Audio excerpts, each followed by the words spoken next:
d'Italie. Ce soir. Bonsoir à ceux qui sont peut-être loin du soleil ou sous le soleil, encore davantage un petit peu partout dans le monde pour cette rencontre à l'Alliance française de Paris avec la complicité de l'Institut français.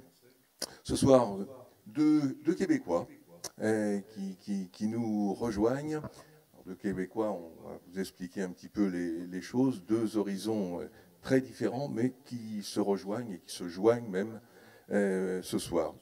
Je vous présente tout d'abord Rita Mestokosho, qui appartient au peuple Innu, donc dans le nord du Québec. Et elle est la première poète à s'être exprimée, à avoir publié des textes à la fois en Innu et en français. Je cite les trois titres en français. Comment je perçois la vie, grand-mère, ça a été publié en 1995. Lumière d'automne en 2010. Né de la pluie et de la terre en 2014, publié chez Bruno Doucet. Et puis le dernier livre, celui pour lequel nous sommes réunis ce soir, Le cœur du caribou. Je vous laisserai prononcer le titre en Innu après. Ce livre a été publié chez Mémoire d'Encrier. Mémoire d'Encrier, une maison d'édition qu'a créée, qu'a fondée et que dirige Rodney Saint-Éloi, notre autre invité ce soir. Rodney, pour sa part, est né en Haïti, à Cavaillon. Il est poète, peut-être avant tout poète, mais aussi le fondateur de cette maison qui s'est d'abord appelée les éditions Mémoire, et c'était en Haïti que cette maison a été fondée. Il a fait ses études à Montréal et il y est venu d'une façon quasi définitive, même s'il fait beaucoup d'allers-retours avec l'île natale, en 2001. Et en 2003, il a ajouté l'Encrier au nom de la maison d'édition. Aujourd'hui, la maison d'édition s'appelle Mémoire d'Encrier. Poète, je cite là aussi quelques titres, on y reviendra tout à l'heure. Le premier d'entre eux, Graffiti pour l'Aurore, on est en 1989. J'avais une ville d'eau, de terre et d'arc-en-ciel, 1999, chez Mémoire d'Encrier. Je suis la fille du baobab brûlé, 2015. Et enfin, l'un des derniers, Nous ne trahirons pas le poème et autres recueils, qui est donc un recueil qui réunit un certain nombre de textes, outre les textes qui donnent le titre à ce recueil. Ce titre vient d'être réédité également dans la collection Point Seuil, tout à fait récemment. Il est l'auteur également de récits qui ont trait à la terre haïtienne. L'un d'entre eux s'intitule Haïti Kembela. On reviendra sur ce titre. C'est un livre qui a été écrit juste après le tremblement de terre qui avait ravagé Haïti. Et puis l'un des tout derniers, publié en 2022, Quand il fait triste, Bertha chante. Et puis je voudrais ajouter à ces titres un livre qui a été écrit à deux voix, avec Yara El Khadban, qui est une jeune femme palestinienne, qui tous deux ont créé l'espace de la diversité, et ils ont écrit ce livre à deux voix, qui s'intitule « Les racistes n'ont jamais vu la mer ». Je commence avec vous, Rita, si vous le voulez bien. On va commencer par le début. Et Innu, si vous deviez nous présenter, situer géographiquement et peut-être culturellement votre peuple, vous diriez quoi en quelques mots?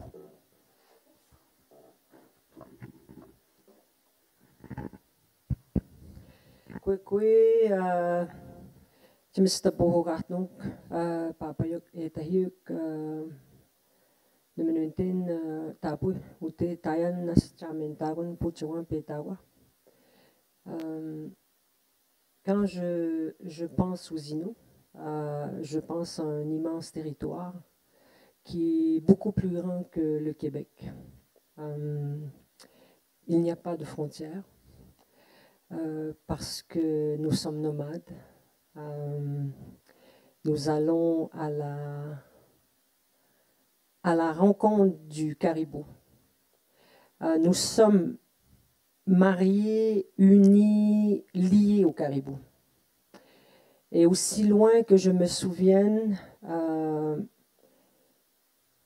quand mes grands-parents disaient Ntassinan, Nojimit qui veut dire là d'où mon sang vient, donc le territoire est partout où les Inuits ont marché Donc, je peux dire qu'il y a une partie de mon territoire ici. Vous êtes la première poète à vous être exprimée, à avoir publié.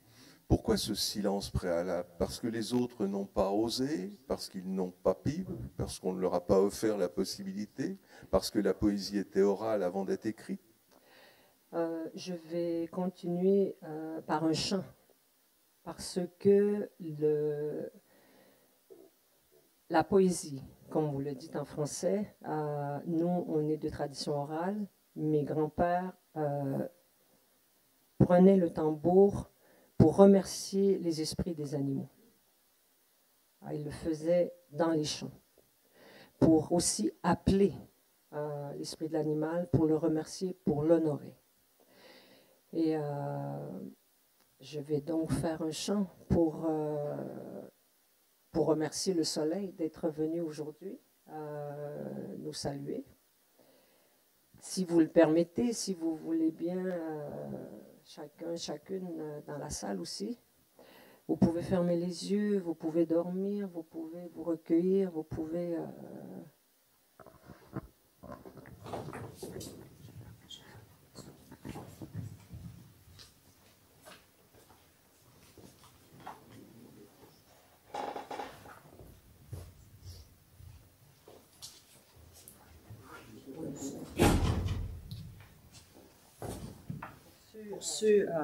Pour ceux qui nous entendent au loin, le chant, c'est un chant de guérison de l'âme dans notre langue, c'est quelque chose qui est beaucoup plus grand que nous.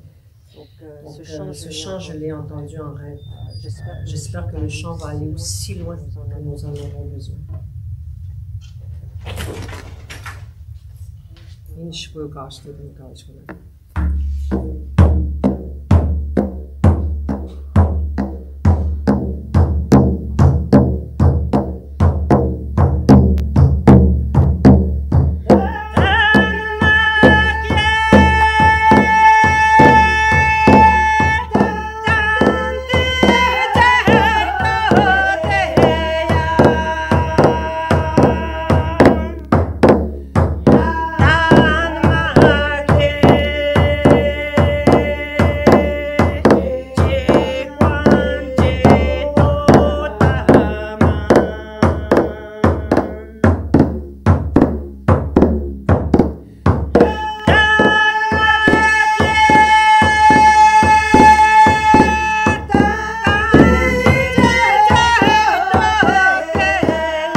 Merci beaucoup. Installez-vous à nouveau.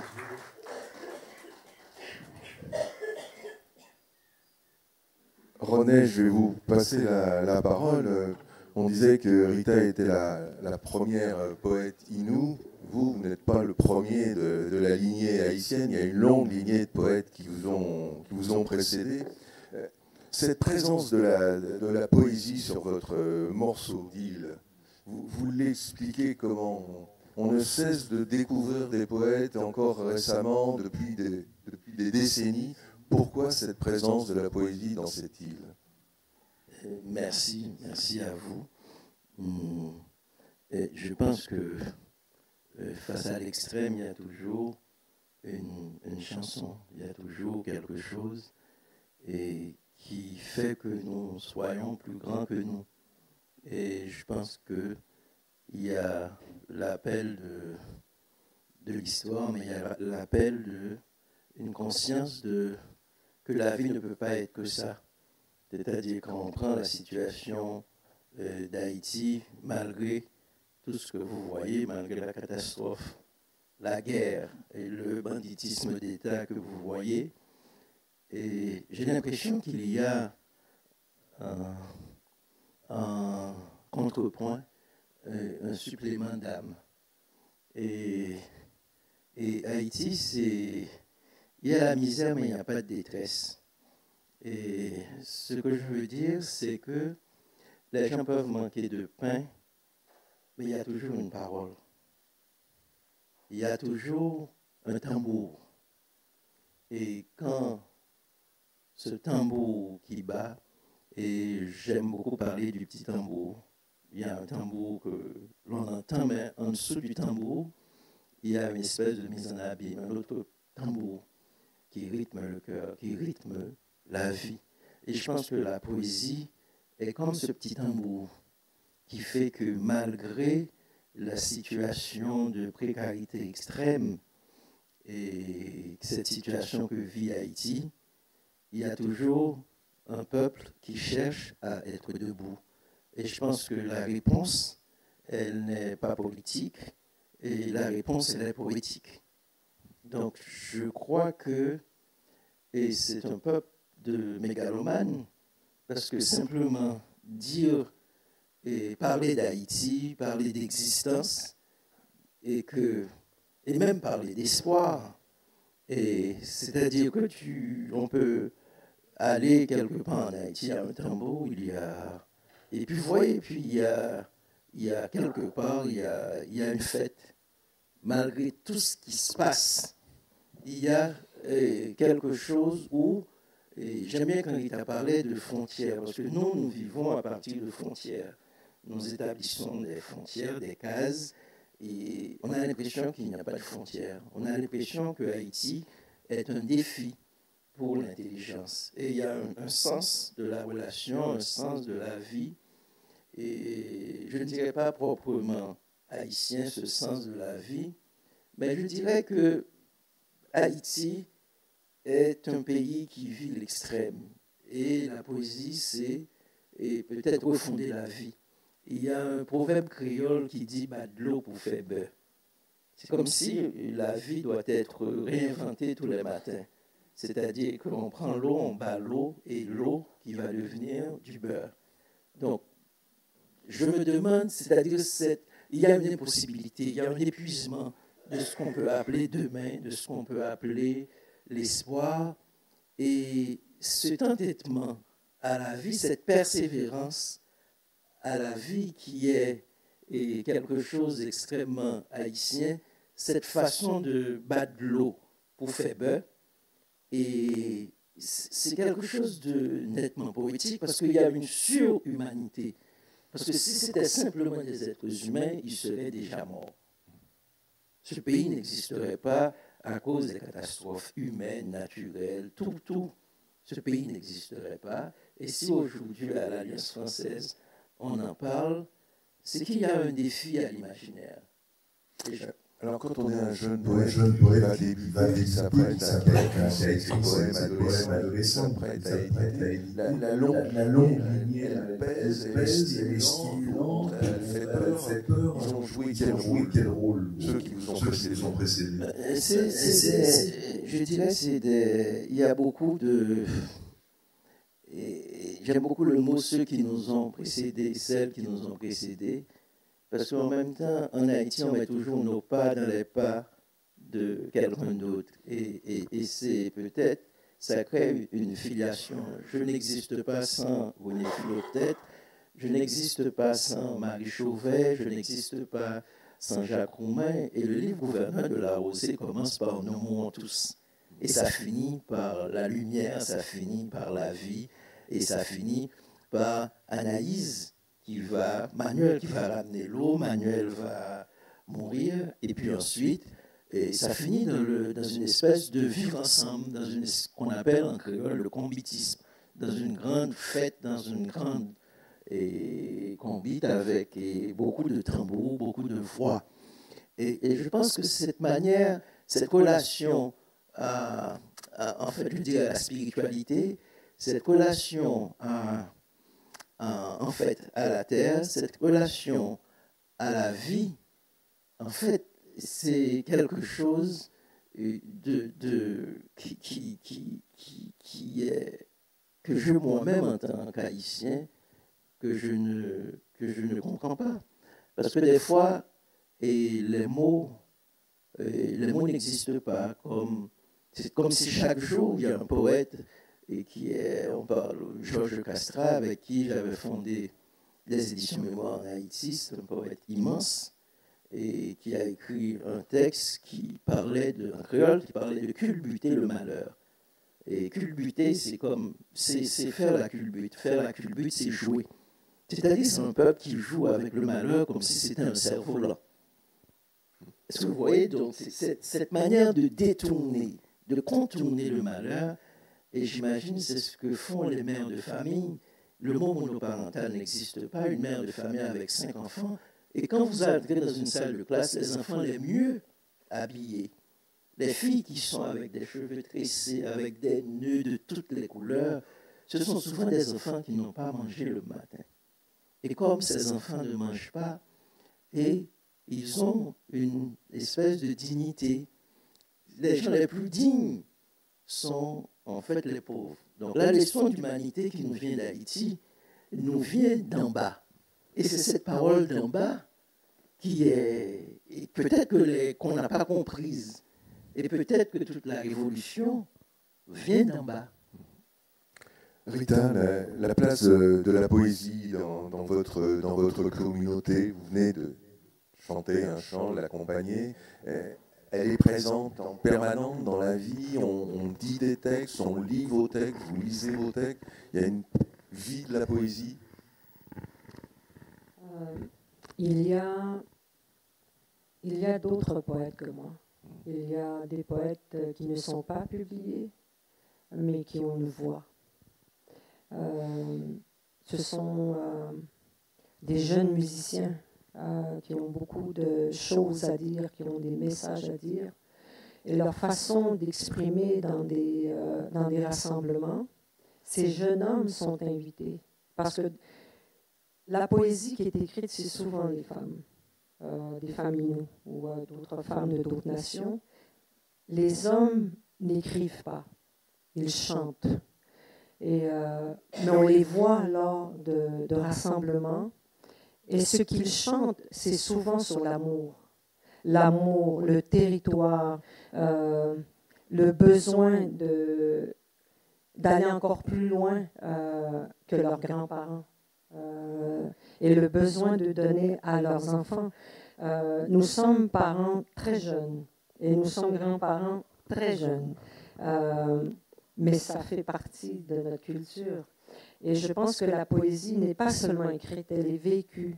Quand je porte les mocassins de ma grand-mère, quand elle brode, je sais que c'est pour témoigner son amour à la grande lignée dont je fais partie, de femmes qui ont un savoir traditionnel. Et les femmes, aujourd'hui, je les regarde, elles ont pris la plume. Elles ont pris la plume pour témoigner de la beauté de notre culture, de la beauté de notre langue. Et je pense aussi qu'il y a les autres poètes qui ne parlent pas, qui ne chantent pas, mais qui sculptent, pour moi, ce sont des poètes. Vous êtes devant nous, donc c'est à vous de s'adresser. Et c'est très bien de parler.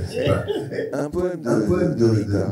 Comment est-il qu'il y a des moments d'écriture, est-ce qu'il n'y en a pas du tout, vous écrivez à n'importe quel instant, vous écrivez dans n'importe quel lieu, le moment d'écriture.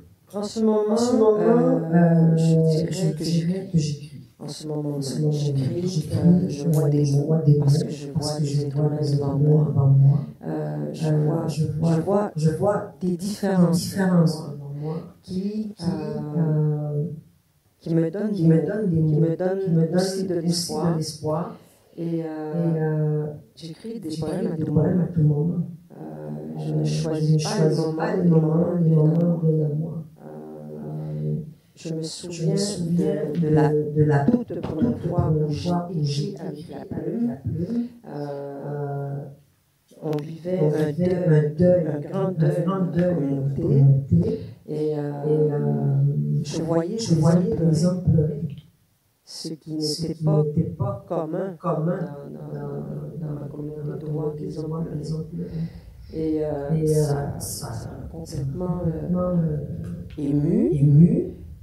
Mais je ne savais pas quoi dire. Je ne trouvais pas les mots, comment les consoler, parce que j'étais un enfant.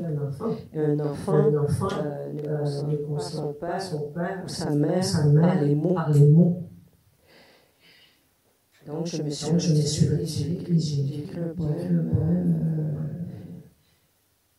en l'honneur de cet homme qui nous avait quittés. Un homme qui avait beaucoup aimé les enfants. Et je pense que la tristesse, mais je pense que les gens qui quittent notre monde, on ne doit pas les oublier. Et c'était ma façon à moi de témoigner son existence. Et je me souviens de ce poème, c'était le sourire sur moi, le souvenir que j'avais, c'était son sourire. René, l'un des derniers recueils, ne trahiront pas le poème. C'est quoi trahir le poème? Eh bien, trahir le poème, c'est trahir ceux et celles qui nous ont précédés, qui nous ont donné. J'aime beaucoup, parce que j'aime beaucoup aussi, il y a les mots, mais il y a la vie et l'expérience concrète de la vie. Et j'ai vécu avec une grand-mère, et cette grand-mère m'a beaucoup donné, et parce que cette grand-mère me faisait citer un psaume qui disait: l'Éternel est mon berger, je manquerai de rien, il me fait reposer dans de verts pâturages. Donc, c'est-à-dire que c'est un enfant, ce qu'on peut appeler dans un pays pauvre, un enfant pauvre, et qui avait une grand-mère qui lui a donné toute l'abondance du monde en disant tous les matins, tous les soirs, on disait: je ne manquerai de rien. Qu'est-ce qu'on peut donner comme ça à un enfant? La poésie, c'est-à-dire que j'ai jamais ni la conscience, ni le sentiment qu'il y a quelque chose au monde qui me manque. Donc, sauf les grand-mères peuvent faire ça. Vous voyez, donc donner. Et quand j'ai été, et l'Académie du Québec m'a choisi pour faire mon académicien, je lui avais dit: attention, il faut dire la vérité aux gens. Vous m'accueillez comme un lettré, mais celle qui a donné l'alphabet n'avait pas l'alphabet. Donc cette grand-mère lisait tous les soirs la Bible. Moi, je pensais qu'elle savait lire. Dida, elle disait d'elle, je lisais. Et puis on chantait ce livre qui s'appelait Le chant d'espérance. Vous voyez, il m'a dit: c'est le chant d'espérance. On chantait un créole, mais c'est des chansons, vous les écoutez, et c'est des chansons transportantes, c'est des chansons qui vous apprennent à être un humain, et peut-être même un meilleur humain. Donc vous voyez, et je leur ai dit: faites attention. Et cette personne elle vivait Tida avec sa tombe. Et la maison, il y avait 3 pièces, un galetas, et puis il il y avait des animaux, tout était là. Tous les vivants étaient là. Des animaux, on jouait avec des animaux. Les animaux étaient là, on vivait pratiquement comme les animaux. Il n'y avait pas de différence. Le jardin était près, la casier était là, on allait prendre de l'eau. Il y avait sa tombe et sa tombe était fleurie. Tous les matins, elle arrosait les plantes, etc. Moi, j'avais jamais compris. Et une fois, j'ai aperçu ma grand-mère qui prenait un livre à l'envers. Et c'était pour moi, je n'ai pas compris. Et j'ai dit aux membres de l'académie, rendez-moi un service. Et comme vous m'accueillez parmi vous, vous êtes obligé aussi d'accueillir celle qui m'a donné l'alphabet. Celle qui m'a appris ce que c'est que lire, etc. Mais et vous allez obligé de comprendre ce paradoxe, elle ne savait ni lire ni écrire. Donc, à partir de l'instant où vous m'accueillez, je vous demande de changer le sens du verbe donner. Vous allez donner le mot donner, au verbe donner le sens à donner à ce mot. C'est-à-dire, on donne, on arrive à donner ce qu'on n'a pas. Le cœur du caribou, vous avez cité cet animal, le renne. Est-ce que vous pouvez développer un peu? Vous avez esquissé tout à l'heure la place du caribou dans votre société, dans votre communauté. Que représente-t-il? À Turc, né le caribou. À Turc. Moi, je veux dire, en français, c'est le caribou, mais c'est à Turc. Quand je dis à Turc, je vois quelque chose de très grand. Et il occupe toute la place. Et aujourd'hui,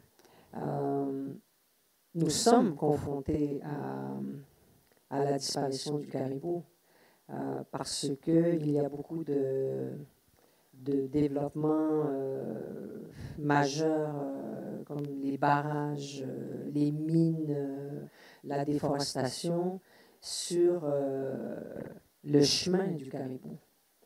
Et sans le caribou, où nous allons être nous.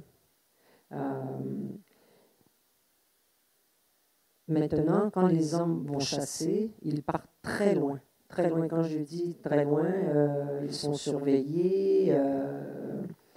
Ce n'est plus le même. Avant, ils chassaient dans le silence, avec les raquettes. Maintenant, ils chassent de manière différente. Parce que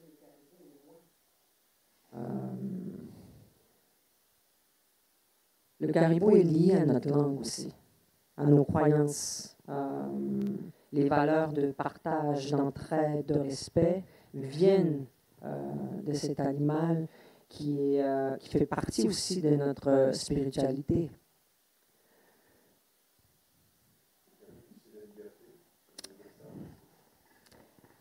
Quand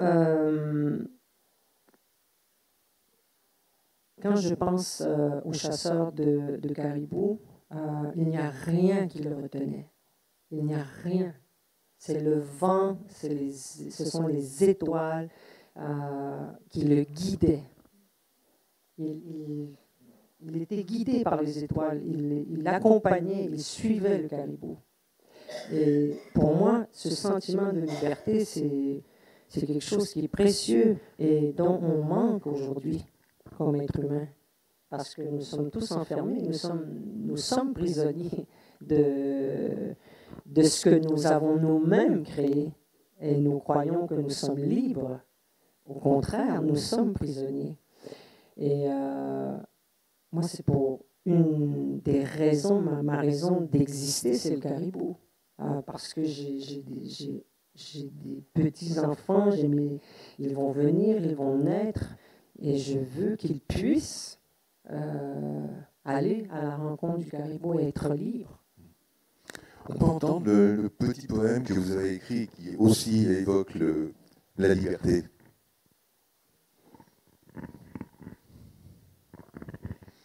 Liberté en Innu, c'est Apo Jewan Ma Konokian. Difficile de traduire le mot liberté.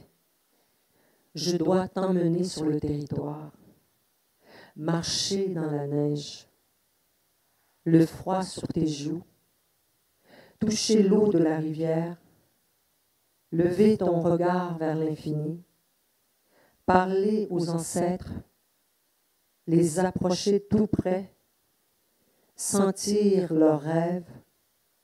Mon frère chasseur, privé de son air, privé de sa soif, la faim d'être un Innu.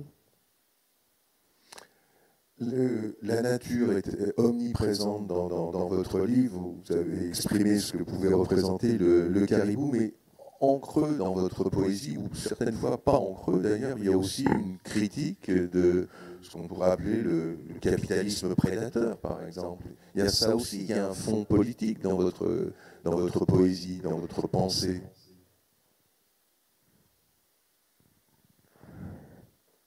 Un autre mot, la politique. J'ai dit il n'y a pas longtemps, et je le répète, peu importe où je suis, peu importe avec qui je suis, c'est le même message. Si je dis que j'ai besoin de mon territoire, ça devient politique. Si je dis que mon frère a besoin de chasser sa famille, est-ce la politique? Je pense que pour moi, c'est une question de survie. Et quand les Innus sont rendus criminels au fait qu'ils chassent sur leur territoire pour nourrir leur famille,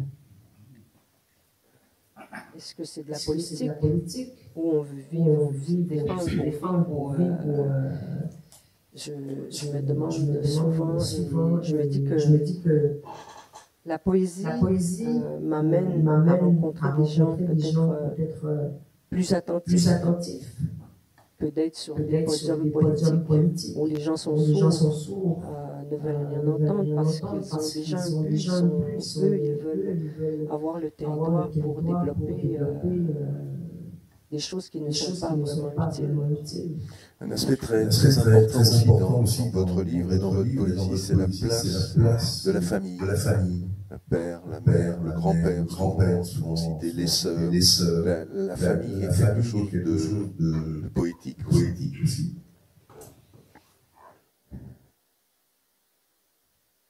La famille, ni kainhat. Quand je dis ni kainhat, c'est pas juste mon père, c'est pas juste ma mère, c'est pas juste mon grand-père, c'est tout le monde dans la communauté. Toutes les familles sont reliées. S'il y a une famille qui ne va pas bien, tous les autres vont aider.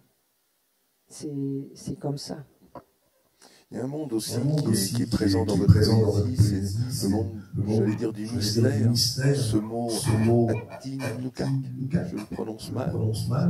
Il y a dans votre poésie, il y a un mot qui revient, Atinuka. Ça signifie quoi? Ça représente quoi? C'est un lac. C'est un lac sur le territoire à quelque part où je crois que les insectes sont. Parce qu'il y a eu des rassemblements sur ce lac. Et je crois beaucoup que l'esprit du caribou est né là. Parce que Tikona, quand on traduit, il a le mot caribou.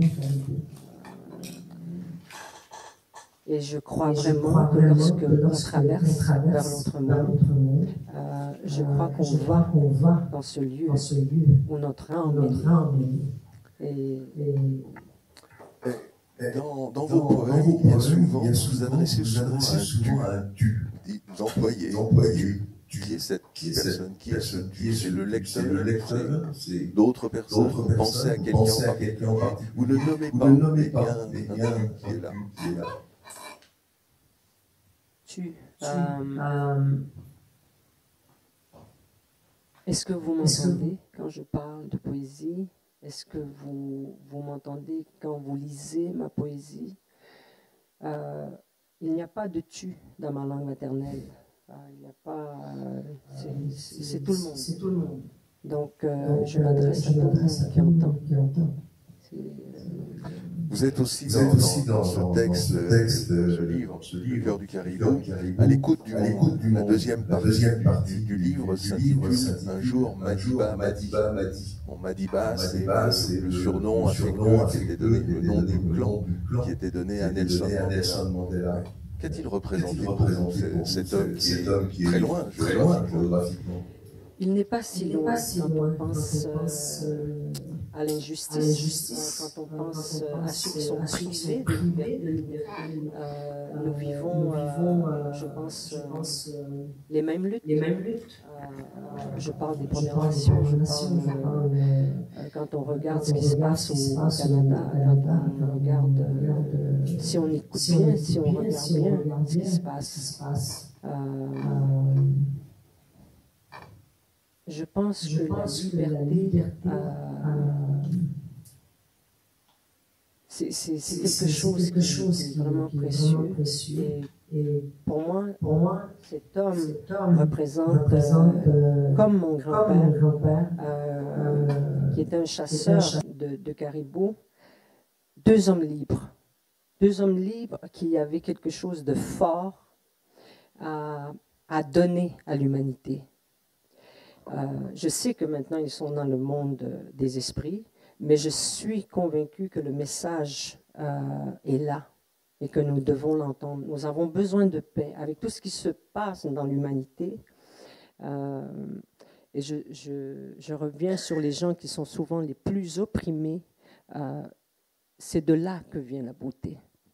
C'est de là que viennent les vrais mots. C'est ce que je crois. Vous l'approchez de votre grand-père et vous l'appelez grand-père d'ailleurs dans votre poésie. Vous dites homme frère, grand-père. Vous appelez Mandela grand-père. Vous avez d'autres phares comme ça, d'autres modèles. Il y a d'autres personnes qui ont du monde politique, du monde poétique, des gens qui ont été aussi importants que Mandela. Ces derniers temps, je pense que ce sont les enfants qui me guident. Ils ont beaucoup de noms, ils sont nombreux dans ma communauté. Je viens d'une communauté, on est 800, mais les Inuits sont au-dessus de 22 000 et il y a beaucoup, mais beaucoup d'enfants. Et les enfants sont comme le souffle pour demain. Et si j'écris, c'est aussi pour eux, pour leur laisser une mémoire. Rodney, Mandela, j'imagine que pour vous aussi, c'est quelqu'un qui compte beaucoup. Et de quelle façon? Mandela, en fait, Madiba Mandela, pour tous les gens qui sont de l'autre côté de l'histoire, comme l'haïtien que je suis, et quand je rêve, s'il y a une image dans le rêve, l'image ressemble à Mandela. Et j'aime beaucoup ce que disait Rita en disant qu'il n'est pas loin.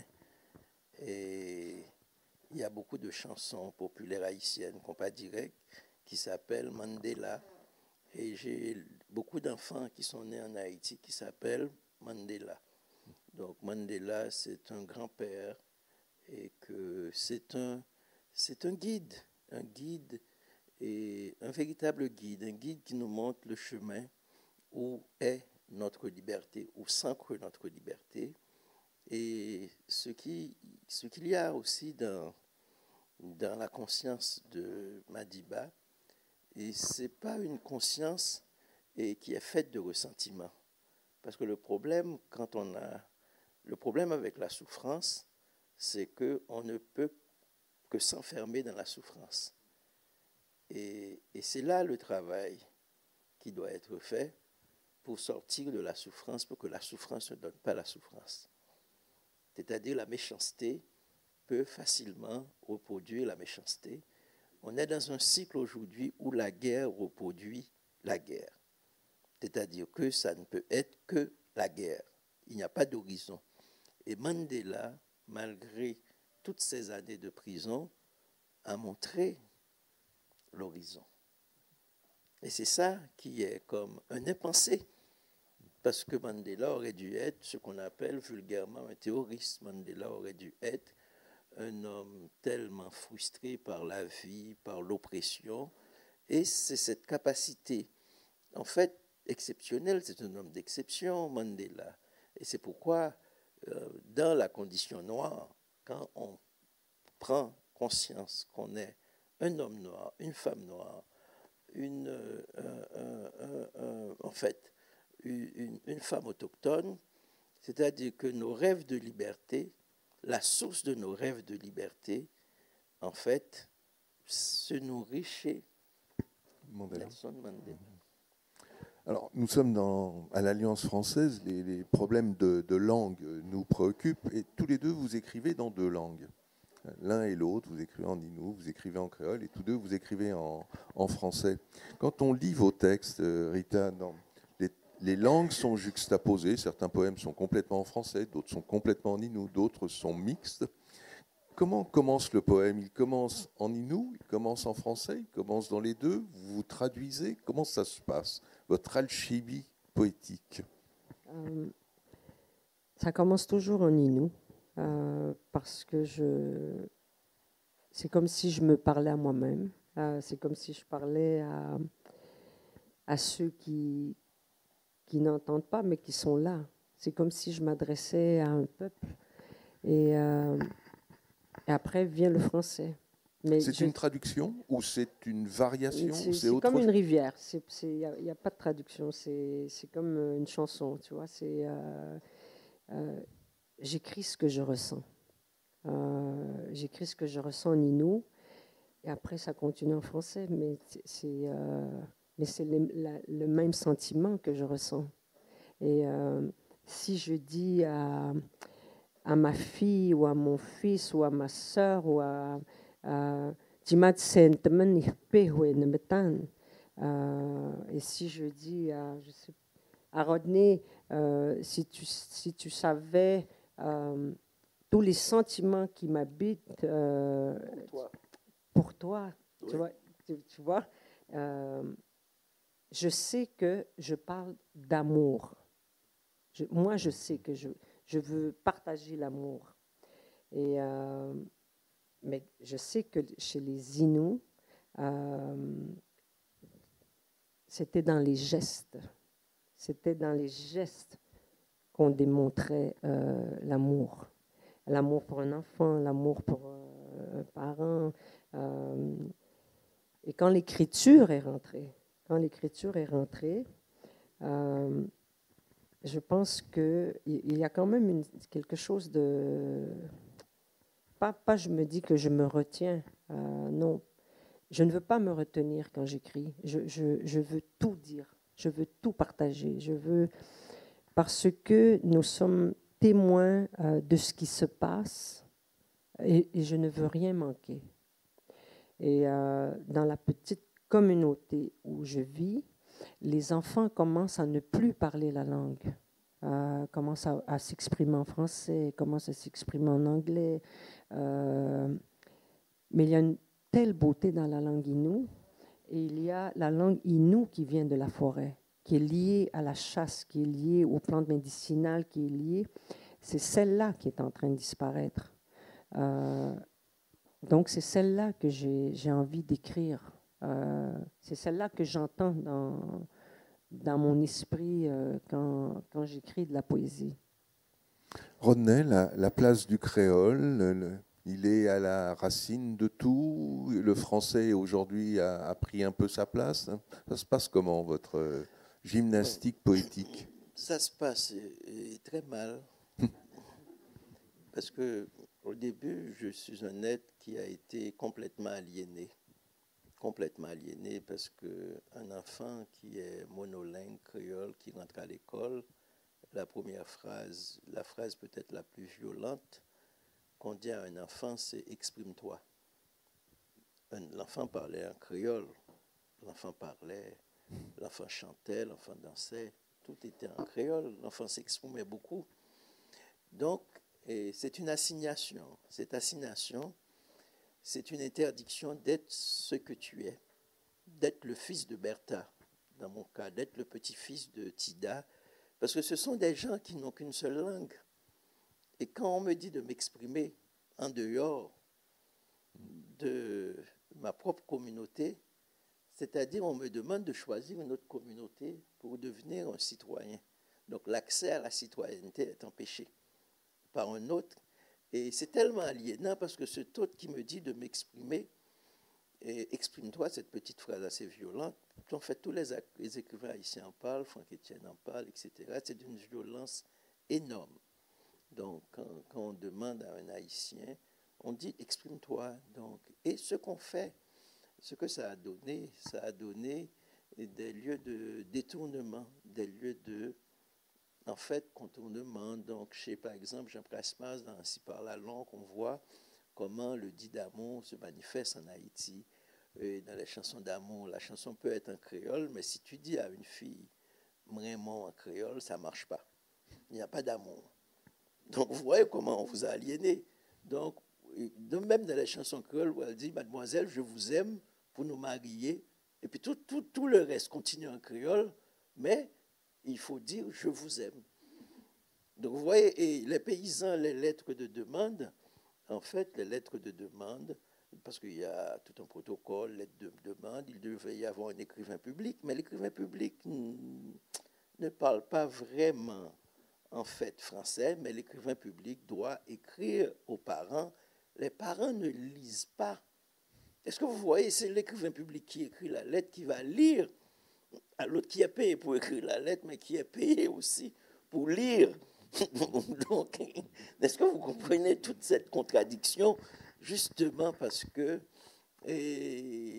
on nous a aliénés. Et je pense que le fait d'écrire, ça n'a, en fait, le sens premier du mot écrire pour nous, c'est nous désaliéner, reprendre notre corps. Parce qu'on a dit que notre corps n'était pas bon, notre corps n'était pas un corps, notre humanité n'était pas une humanité, parce que notre grand-mère n'est pas une grand-mère, notre mère n'est pas une mère. Donc, en fait, tout ce qu'on aime, tout ce qu'on a aimé a été avili. On nous a avilis. Donc, écrire, c'est se restituer à soi-même. Donc, se prendre en main, chercher sa totalité. Et une autre manière de se désaliéner, c'est aussi de laisser une trace, une présence créole dans votre écriture en français. Quand je parle de contournement, c'est-à-dire que quand j'écris, j'écris dans un paradoxe parce que je n'aurais pas dû écrire. Des gens comme moi n'auraient pas dû écrire. Parce que écrire, l'aliénation, c'est qu'à chaque fois que tu ouvres la bouche, tu dis, comme dit Victor Hugo, comme dit Chateaubriand, comme dit, etc. Et puis, je me pose la question, je dis, mais je vais écrire un livre, je vais dire, comme dit Tida. Et c'est un défi à l'imaginaire, c'est un défi à l'écriture, puisque Tida n'écrit pas, je ne peux pas dire comme dit. Et je mets au même stade. Tida, c'est votre grand-mère. Hein. Ma grand-mère, que Victor Hugo. J'ai dit, bon, je vais cesser. Ça fait tellement longtemps que j'ai été élevé à dire, et que, comme dit Victor Hugo, comme dit Chateaubriand, etc., ou bien les Haïtiens, les députés, ils parlaient en latin ou en grec. Donc, vous comprenez? Donc, c'est pour justement cacher leur pensée. Donc, ils peuvent aller dans un milieu paysan, vous les voyez avec des paysans parler en latin, on les applaudit, personne ne comprend rien. Donc, vous comprenez donc? Et qu'est-ce qu'on fait quand on devient écrivain? Quand on devient écrivain, on prend sa revanche. On prend sa revanche, c'est-à-dire que vous voyez, tous les mots peuvent être français, mais en dessous du français, j'ai parlé du petit tambour, il y a un petit tambour créole, toute la musique de cette langue, elle est créole. Donc, parce que ce qui a fondé mon âme, ce qui a structuré mon âme, c'est la langue créole, c'est là-dedans que je joue, c'est là-dedans que je danse. En fait, il y a Léon Lalo qui disait, avec son fameux poème Trahison, « Sentez-vous cette douleur de dire avec des mots de France ce cœur qui m'est venu du Sénégal ». Est-ce que vous comprenez donc cette douleur de dire avec des mots de France ce cœur qui m'est venu du Sénégal? Donc on est dans ce que Maximilien Laroche, que tu connais très bien Bernard, appelle la double. Et la double, et cette double représentation. En créole, il y a un proverbe qui dit « Soréa, c'est pas ça ». Ce que tu vois n'est pas ça. Donc, et ce qui est difficile, c'est que quand on écrit, en fait, on traduit. On traduit le moi profond dans une langue qui n'est pas vraiment notre langue. Donc, on essaie de maîtriser quelque chose qui est pratiquement impossible à maîtriser, mais comment on arrive à le maîtriser, c'est à force de détours, c'est-à-dire qu'on créolise le français. On dit le français, c'est-à-dire qu'on m'a aliéné, on dit au français « exprime-toi ». Et « exprime-toi », c'est en créole. C'est ça qu'on essaie de faire avec la langue. Et Jean-Claude Charles l'a beaucoup fait en créant une autre ponctuation. Je pense que notre propre liberté, c'est de pervertir cette langue-là. Et je pense que ceux qui écrivent, celles qui écrivent, s'il y a un conseil à donner, c'est d'oublier toutes ces langues-là qu'on nous a imposées, ces langues coloniales, pour reprendre notre propre langue. Et en Haïti, c'est très courant de voir, les gens écrivent souvent en deux langues. La langue que tu vois, c'est le français, mais il y a plein de choses qui s'écrivent aussi à côté, comme Georges Castera, comme tous les James Noël, tous les poètes, ils écrivent en créole. Et comme Émile Olivier, c'est un écrivain haïtien assez connu qui vivait à Montréal et qui disait une chose assez intéressante. Il disait « Je suis québécois de jour et haïtien de nuit ». C'est comme s'il y a dans le vaudou, il y a quelque chose qu'on appelle le bizango. Le bizango, c'est-à-dire c'est un imaginaire double, donc avec une pensée double. C'est-à-dire que, et dans cette pensée double, ce que tu vois peut être le contraire. Et je vais finir en vous disant, et je regardais la télévision, c'était le séisme, j'étais en Haïti, j'écrivais un livre, Haïti Kimbella, sur le séisme, parce que j'arrive à 4 heures, j'arrive 1 heure avant le séisme, et puis là, je suis resté en Haïti, j'ai vu et compris ce que ça veut dire, et un événement, une catastrophe comme un séisme. Et puis il y a un Italien, un journaliste très très pressé, et ce qui est difficile dans le langage, c'est qu'il ne faut pas être pressé, parce que des fois on ne comprend pas. Il faut laisser le temps faire pour qu'on comprenne. Et il y a un Haïtien qui dit « M'paoué devant ». M'paoué devant. M'paoué devant, ça veut dire « devant moi, je ne vois pas ». Traduction littérale. Et l'Italien dit l'Italien traduit en disant « je suis aveugle ». Alors que quand il dit « m'paoué devant », c'est-à-dire je ne sais pas ce que l'heure d'après va être fait. Est-ce que je vais trouver de la nourriture? Qu'est-ce qui va arriver après? C'est-à-dire que quand on parle en créole, ça veut dire je suis dans une insécurité par rapport au temps, à la seconde d'après. Donc, mais le mec, il voit tellement bien et il ne voit pas après. Il ne sait pas si il aura à manger ce soir, il ne sait pas. C'est ça, il n'a absolument rien donc à projeter. Il ne peut pas se projeter. Et l'autre, dans son cartésianisme, donc si tu ne vois pas, ça veut dire tu es aveugle. Rita, est-ce qu'on peut entendre un texte qui est justement dans les deux langues? Inouonin. Je suis Inou. N'était Nochmi Nototen du territoire. N'était Uchi Uchekata Nochapan de la montagne des étoiles.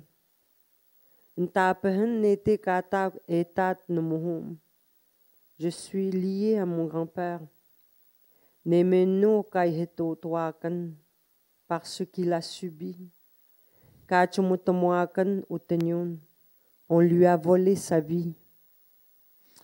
J'ai lu quelque part que le mot liberté n'existait pas en Innu. Vous confirmez ça? Et comment le dit-on alors? Comment... On cherche encore aujourd'hui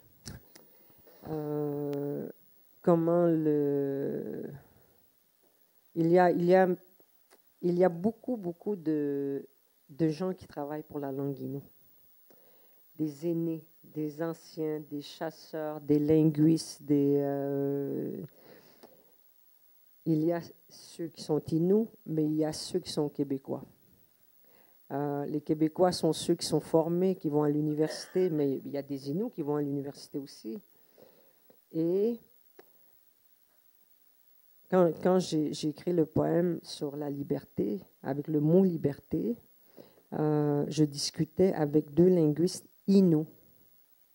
Mais je ne voulais pas traduire le mot liberté parce que c'était une phrase. C'était le peuple privé, le peuple Innu qui est privé de liberté. Là, la discussion, la discussion est partie, c'était rendu plus que jusqu'à qu'on s'entende qu'il n'y a pas de mot pour traduire le mot liberté. Parce que si je le traduis moi-même, ça veut dire que je ne suis pas attaché. Il n'y a rien qui m'attache. Quand tu es libre, quand tu es vraiment libre, il n'y a rien qui te retient, il n'y a rien qui t'empêche d'avancer. Et la liberté, pour nous, il est lié au territoire parce que c'est vaste, c'est immense, il n'y a rien qui te... Sans fin. Est-ce que, inversement, il vous arrive qu'en français, vous arriviez à exprimer des choses que vous n'aviez pas pu dire en Innu? Est-ce que l'inverse est possible? Est-ce qu'il y a de temps en temps un mot Ça dépend à qui je veux parler. Jamais je ne vais m'exprimer en français en Innu, évidemment, mais je dois m'exprimer en français avec Rodney, qui est un grand frère pour moi. Et on parle de beaucoup de choses qui sont de la poésie. On se ressemble beaucoup. Et parfois, on n'a pas besoin de parler. Il est venu chez moi, il a vu où je vis, il a vu ma famille, il est comme ma famille. Et j'invite parfois d'autres gens, mais qui ne veulent pas venir. Je ne sais pas pourquoi ils ne veulent pas venir. Ils ont peur, je ne sais pas, c'est loin, c'est au bout du monde, parce qu'ils ne nous connaissent pas, parce qu'ils ne nous ressemblent pas, parce qu'ils sont tellement différents de nous qu'ils ont peur de ne pas être à l'aise quand ils rentrent chez nous. Tu vois, mais chez nous, c'est la rivière, c'est la mer, tu es libre quand tu arrives chez moi. Tu es libre d'aller à l'ouest, à l'est, au sud. Tu es libre. Tu vois, c'est... Rodney, pour ce livre qu'on a cité tout à l'heure, Haïti, Kembela, là vous employez un mot, une expression créole, il n'y avait pas d'équivalent en français. C'était ce mot-là qui était le plus fort, ces mots-là. Oui, bon, je ne sais pas, les Français peuvent chercher l'équivalence. Non, mais moi, vous... Je me libère, donc je donne un titre. J'avais un problème parce que c'était un éditeur français. Avec le micro. C'était un éditeur français, c'était Lafond. Lafond dit, mais il faut qu'on traduise ça. J'ai dit, mais comment traduire ça? Parce que la difficulté, c'est vraiment à qui on parle. C'est-à-dire que c'est une situation proprement haïtienne. Le séisme concerne les Haïtiens. Mais si un Haïtien parle, il ne va pas dire tiens bon. Tu vois, donc il ne va pas dire, mais vraiment tiens bon, c'est pas Kimbela. Oui, les Guadeloupéens, Martinique vont dire tiens bella, tiens bella. C'est, dans le Kimbela, il y a une espèce de, comme nous sommes ensemble, il y a une manière de se saluer comme aux États-Unis, les gens disent I'm sorry, ils continuent, ils te piétinent, ils peuvent lâcher des missiles et puis disent I'm sorry, etc. Donc, qui font que c'est des expressions valises qui ne veulent absolument rien dire. Mais si tu veux ancrer les mots dans la réalité, les mots ne peuvent être que les mots des gens. Les mots qui traduisent des expériences doivent être collés aux expériences. Donc, la traduction, en fait, la traduction est intraduisible. C'est Souleymane Bachir Diagne qui est... C'est-à-dire, on peut trouver des équivalences. Mais comme je suis dans un processus de désaliénation de moi-même en écrivant, je dois, en écrivant, savoir qu'il existe plus de 8000 langues dans le monde. Et plus on va vers les langues, quand je suis arrivé au Sénégal, et j'ai ma sœur Myriam Senghorba ici, et je salue Florence aussi, et puis Myriam a changé mon nom, et pour me dire que nous sommes dans le même combat pour la vie, et elle m'appelle Wagan. Donc, et j'apprends plus tard, ils m'apprennent plus tard, Myriam, Féluine, tous les autres, que ça veut dire que c'est un nom sérère qui veut dire celui qui n'a pas été encore vaincu.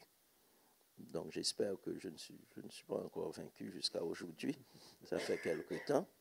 Donc j'arrive chez Rita, et quand j'arrive chez Rita, la première chose qu'ils ont faite, c'est, après le Makoucham, c'est ça, Rita m'a appelé Outimo Mounouch. C'est ça? Outimo Mounouch, qui veut dire le gros chat de la forêt. Est-ce que vous voyez, bon, si on m'appelle le gros chat, ça ne veut rien dire puisque tout le monde a des chats, mais Outimo Mounouch, c'est-à-dire que je me sens dans la communauté. OK? Et le nom que Rita m'a donné, le soir, on a été dans une cérémonie. Il y a quelqu'un qui ne me connaît pas du tout et qui est venu et qui m'a regardé et qui m'a donné, pour entrer dans le cercle, pour dire que enfants, vieux, femmes, hommes, tout le monde est ensemble dans le cercle. Donc, c'est-à-dire, il y a dans cette langue-là un vœu d'égalité. L'autre qui ne me connaît pas, qui officiait la cérémonie, il ne pouvait pas m'appeler Rodney. Dans une communauté inou, Rodney, ça ne veut absolument rien dire pour les gens. Ça ferait rire les gens. Il m'a appelé Outimo Mounouch aussi. Le même nom, c'est-à-dire que sans que Rita lui ait parlé, il me regarde et il m'a donné un nom. Donc, c'est-à-dire, il me met dans la forêt, puisque leur univers, c'est la forêt, leur référence, et c'est la forêt. Donc, je ne peux pas demander aux gens de changer de référence, c'est à moi d'intégrer le cercle. Et je pense que c'est un peu ça au niveau des langues, et je pense que c'est ce qu'on n'a pas compris quand on parle d'altérité. On parle d'altérité, et ça se traduit par l'idée même de la coopération, elle est faussée. Et c'est pourquoi la coopération, je ne sais pas s'il y a quelqu'un qui a un exemple ici, la coopération n'a jamais, en fait, développé un pays. Il n'y a jamais un pays au monde qui a été développé parce qu'il y a des coopérants, parce qu'il y a de l'humanitaire. Aucun pays au monde n'a été. Je suis bien content que des gens de partout écoutent ça, parce que j'ai dit ça dans Haïti Kimbela, j'ai dit ça dans Passion Haïti, parce que la coopération, il n'y a pas d'altérité. Et ça me rappelle les Américains, après le séisme, qui débarquent en Haïti et qui vont dans les provinces et qui jettent de leur hélicoptère et de l'eau. On ne jette pas de l'eau à des êtres humains. Les Haïtiens ont soif, mais les Haïtiens regardent ça comme ça. Les gens n'ont pas compris. Et puis il y avait un autre problème. L'eau que les Américains donnent, c'est de l'eau de toutes les couleurs, bleu, rouge. En fait, c'est du getaway, ce qu'on appelle. Les Haïtiens pensent que c'était de la peinture. Donc, si vous voulez donner, demandez aux gens, qu'est-ce que vous voulez recevoir? Au moins, vous pouvez donner.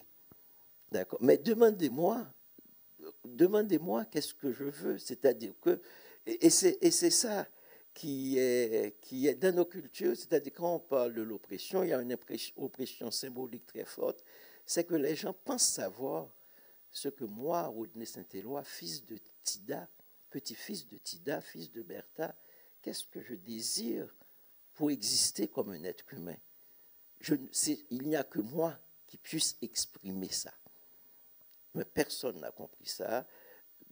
En fait, Joe Biden n'a pas compris ça. Bill Clinton n'a pas compris ça. Après le séisme d'Haïti, ils ont ramassé des milliards. La fondation Bill Clinton, partout, on ramasse des milliards.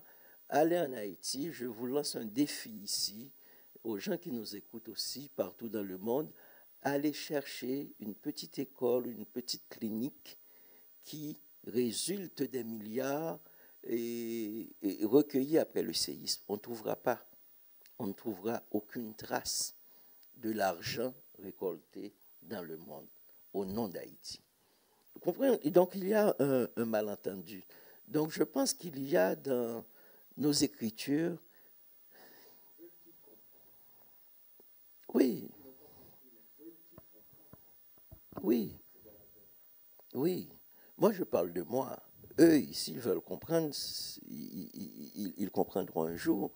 Mais ce que je veux dire, c'est que la coopération est pour moi un malentendu. Parce que la coopération ne m'a pas dit qu'est-ce que tu veux faire de ta langue, qu'est-ce que tu veux faire de ton vaudou, qu'est-ce que tu veux faire de ta danse.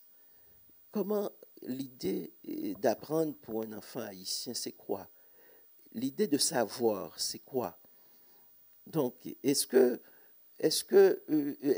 je suis obligé de manger des steaks ou bien des hamburgers? Non, on peut manger autrement, on peut vivre autrement. Et c'est ça, cette diversalité. Quand Édouard Glissant parle de chaos monde, puisqu'en fait, il faut laisser le monde, il faut laisser tous les souffles du monde monter. Parce que quand je parlais des 8000 langues qui existent dans le monde, il y a des langues qui sont tellement égalitaires, les gens, à partir de 1000, les gens finissent de compter. Ils te disent 1000 et des poussières. C'est-à-dire que si vous êtes riche, vous avez 1000 vaches. La prochaine appartient à la population, à la communauté. Donc, dans cette langue-là, il ne pourrait pas y avoir de milliardaires. Parce qu'on compte à partir de 1000, c'est fini. Donc, si vous êtes riche, vous les comptez, ça arrive à 1000. C'est-à-dire que ça fait quoi?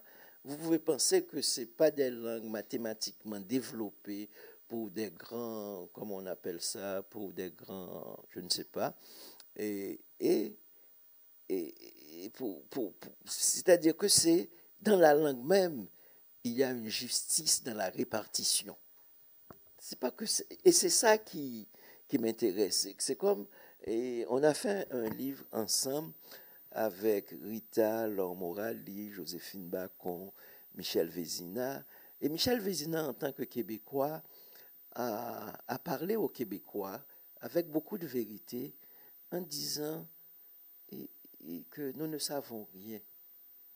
Parce que le mot neige, il y a, je ne sais pas combien de manières, mais il a dit il y a 30 mots pour exprimer la neige dans la langue Innu.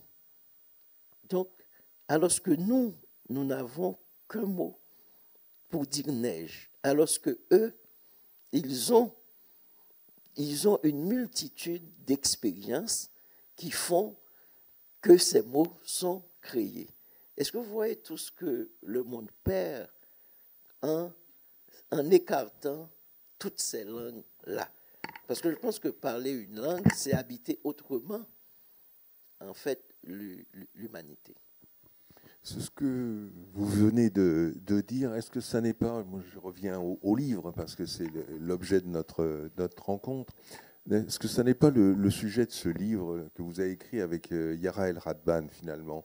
Les racistes n'ont jamais vu la mer. J'ai envie de dire, ah bon? Les racistes ne voient pas la mer?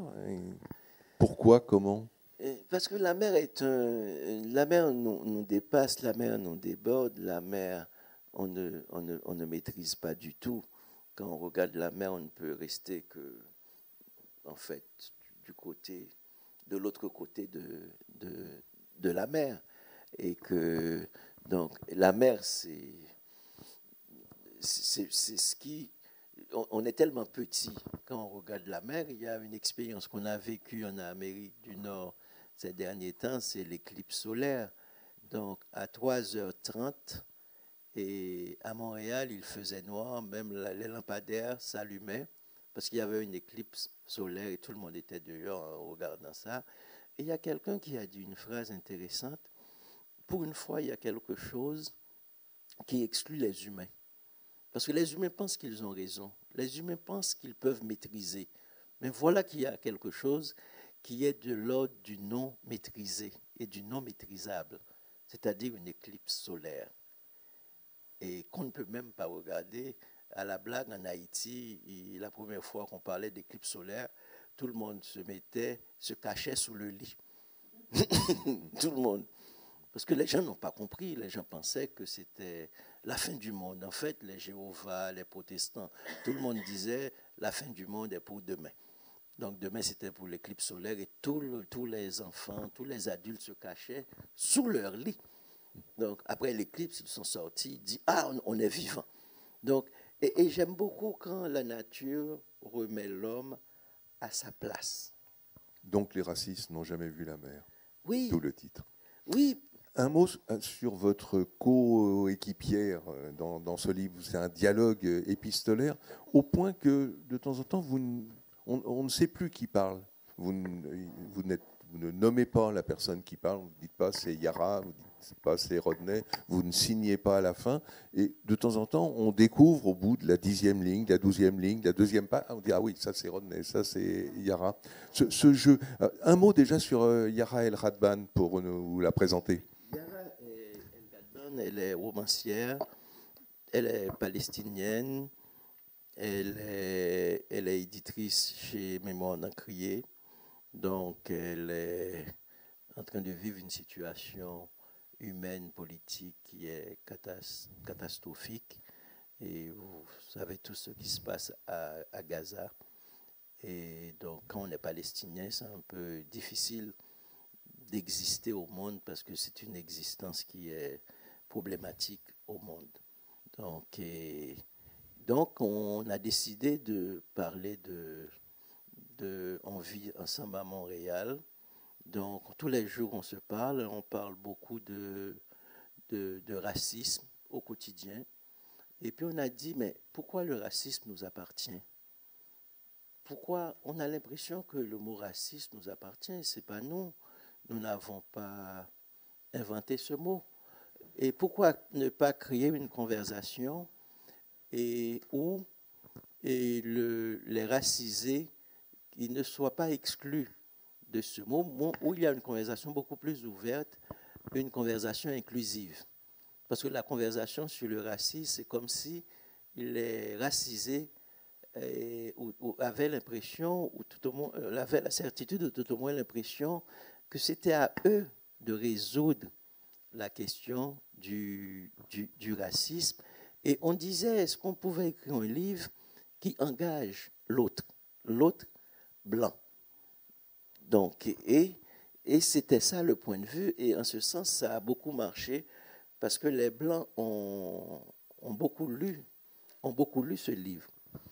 Ce livre, il commence par une lettre, il commence par « Cher Yara ». Et « Cher Yara », nous allons parler de racisme. Cela m'inquiète et me soulage à la fois, comme si j'avais rendez-vous avec une histoire longtemps occultée, une part de moi-même avec laquelle j'ai encore du mal, et je sens cette part d'ombre grandir lentement. Le mot racisme, c'est tellement difficile comme le mot nègre. Beaucoup plus que des mots, ce sont des histoires, des épopées et tragédies humaines qui font de nous ce que nous sommes. Peut-être que nous devons accepter ce inacceptable, dire à voix haute ces mots qui nous ont humiliés. Nous allons parler de racisme en toute conscience, en toute responsabilité et en toute vérité. Je veux que tu saches une chose, le racisme ne prendra pas toute la place. La raison est que j'ai peur de courir après mes ombres, j'ai peur de me perdre dans les labyrinthes d'une histoire qui, même si elle est mienne, ne m'appartienne qu'à moitié. Les histoires ont besoin d'être racontées. Et on continue et on raconte nos propres histoires. Vous parlez de beaucoup de sujets, pas seulement du racisme. Le mot racisme, pour vous, Rita, quelle signification? C'est un mot qui existe en Innu? Quand je pense au mot racisme, je vois beaucoup de choses, des situations. Il y a quelque chose qui vient, c'est d'haïr. Et je viens d'un peuple qui n'haït pas. Je viens d'un peuple qui est pacifique, mais qui est fortement attaché à la terre. Et oui, nous avons vécu du racisme et nous vivons encore du racisme. Je pense qu'on en parle plus ouvertement. Sauf que quand on en parle plus ouvertement, et ceux qui devraient entendre ce que nous avons à dire n'écoutent absolument pas. Parce que ce mot, dans ma vie, moi, j'ai toujours vu dans ma vie tout ce qui était beau. Jusqu'à temps que je me retrouve avec des gens qui parlent une autre langue, une autre culture, et que j'entends des mots que j'entends pour la première fois qui disent que je suis méchante, que je n'aurais pas dû être née. Pour moi, qui est un enfant, avec d'autres enfants, mais ces enfants-là qui disent ces mots-là, ce sont des adultes qui leur ont dit. Ça ne peut pas être eux. Donc, je grandis avec ça. Mais à la maison, on ne parlait pas de ça.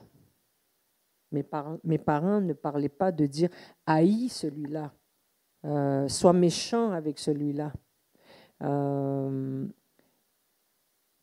Donc, j'ai grandi là-dedans. Je pense que je me suis toujours défendue en prenant la parole, c'est-à-dire avec l'écriture. Quand je suis allée au secondaire, je me forçais d'être la meilleure dans tout. Je prenais la parole en classe, je voulais être le président du comité d'étudiants, je dansais, parce que je voulais que les gens voient vraiment la beauté de ce que nous étions.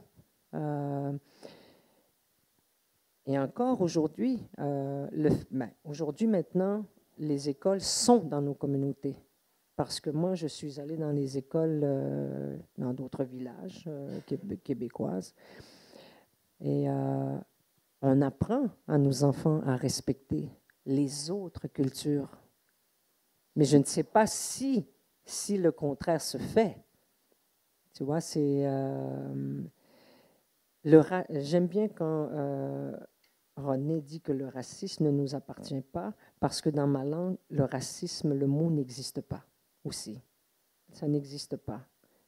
Tu ne peux pas haïr quelqu'un d'autre. Tu ne peux pas haïr un autre être humain parce qu'il est différent de toi.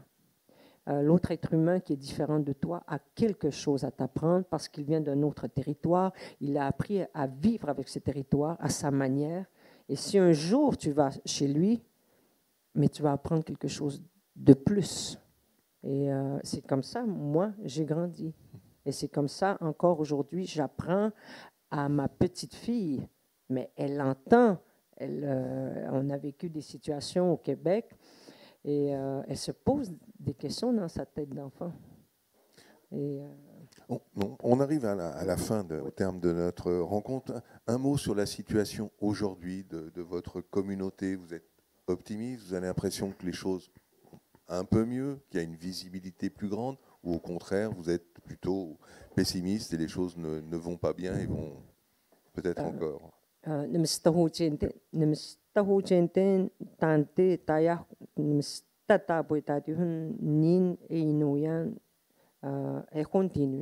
Tant que je suis en vie, tant que je respire la vie, il n'y a rien qui peut m'arrêter. Vous prenez cette phrase vous aussi, vous la prenez pour vous, cette phrase si on parle de la situation d'Haïti aujourd'hui, on ne peut pas ne rien dire, ne pas dire un mot sur ce qui se passe aujourd'hui. On a toujours l'impression que c'est encore plus grave que grave à chaque moment de l'histoire. Oui, mais je pense que l'être humain a la capacité de capoter les histoires. Et c'est nous qui produisons les histoires, c'est nous qui produisons les catastrophes, c'est nous qui devons aussi les réparer. Et c'est-à-dire, je suis très en accord avec cette profession de foi de Rita tant que je suis en vie. Rien ne m'arrêtera. La preuve, c'est que le fils de Tida qui vient à Cavaillon est ici, à l'Alliance française. Il y a quelque chose qui m'est arrivé et qui m'a ébranlé. J'étais à Morges, invité à Morges pour présenter Quand il fait triste, Bertha chante, et publié au Québec chez Québec Amérique et publié chez Héloïse d'Ormesson ici. Et je vois Héloïse d'Ormesson, la fille de Jean d'Ormesson, qui parle de Bertha à égalité. Je me dis, c'est une révolution. En fait, les gens comme Héloïse d'Ormesson ne peuvent pas regarder des gens comme Bertha. Seule la littérature permet cette rencontre. Cette rencontre n'est possible que par le biais de la littérature, parce que elles vivent, ces deux femmes, dans des chemins nettement parallèles, Bertha et Héloïse. Donc quand je vois Héloïse dire « Ah, j'aime tellement Bertha », c'est comme si c'était deux amies, deux bourgeoises, deux filles de Dormesson. Est-ce que vous comprenez? Donc, c'est-à-dire qu'elles n'auraient jamais pu se rencontrer dans la vie réelle. Et grâce à la littérature, donc vous voyez, la littérature, je pense que l'imaginaire peut nous rendre à nous l'humanité qui a été volée. Vous essayez de nous en rendre un petit bout en lisant un texte de notre humanité? C'est toi qui m'as signé ce texte. J'ai rangé dans l'armoire ma solitude frugale, mes vieilles colères, mes jeux d'osselets. Je dis aux étoiles et aux coquillages, rendez-moi ma joie et mon enfance. Rendez-moi mes pays démodés. J'écrirai ces mots sur une barque échouée. J'écrirai des je t'aime en langue vernaculaire au passant qui me prendra la main et qui me dira, fils de Tida qui voit l'immense, burine tes rêves, forge tes temps, oiseau, tu pousses lumière, tu ouvres l'espace à l'intégrale, refais ta chair faillie, poussière, tu nais lune. Rita, vous pouvez faire écho avec le dernier texte que l'on avait choisi, s'il vous plaît? Oui, s'il vous plaît. Il y a les ancêtres en moi. Je te sens si loin. Liberté. Mon peuple nomade désire toujours mon roi assis, la toundra. Mon sang reconnaît l'odeur de la liberté, le son du crépitement d'un feu, le froid cassant de l'hiver. Je ne suis plus moi-même depuis la déportation, les rêves défendus. Le vieux caribou parle aux montagnes désertées. Les loups me reconnaissent. Je ferme les yeux. Je parle la langue des arbres, Le cœur de ma mère murmure aux ancêtres. Merci beaucoup à tous les deux. Merci Rita de nous avoir fait partager votre langue. Merci au gros chat dans la forêt d'être avec nous. Merci à vous tous de nous avoir écoutés. La soirée se poursuit. Vous allez signer vos livres et j'espère que nous tous, nous aurons envie vous avez eu envie de les lire. Je vous souhaite une bonne soirée et de bonnes lectures.